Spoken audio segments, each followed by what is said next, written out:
sur l'appli France Bleu. Angeline de Muhinck rencontre ce matin avec un habitant du Haut-du-Lièvre à Nancy. Oui, un bricoleur passionné qui récupère le bois et les meubles jetés par les habitants du quartier pour en faire des jeux de société. Il loue ensuite ses créations.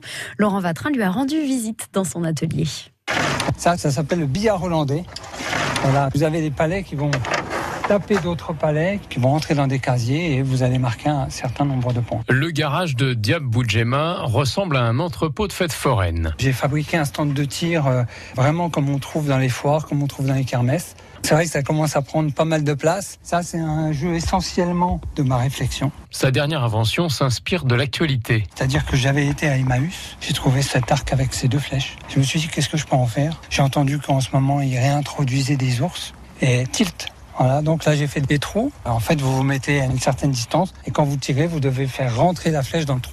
Voilà, tout simplement. Ça, c'est un jeu qu'on voyait dans Fort Boyard. Il y a 2 joueurs. Chaque joueur doit enlever entre 1 et 3 bâtons. Le dernier qui a encore le bâton dans la main a perdu. Tout ça, c'est du bois de récupération. Ce père de famille n'en pouvait plus de voir des meubles jetés dans la rue. Il y a tellement de bois à l'extérieur. J'ai déjà trouvé des tables, des parties de lit. Il y a du bois qui ne me sert pas, parce que c'est du bois vraiment pas de bonne qualité, de l'aggloméré.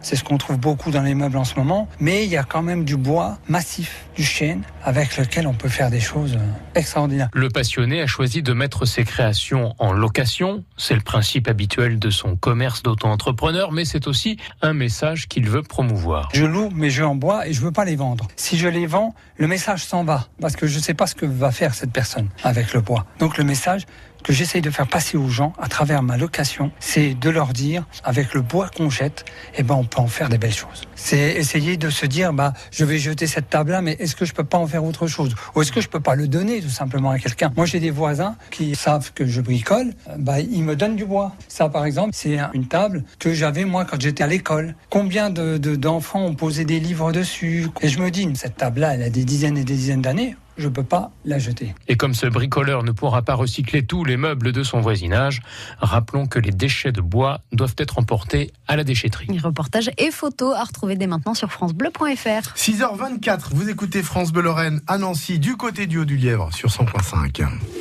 France Bleu Lorraine. France Bleu.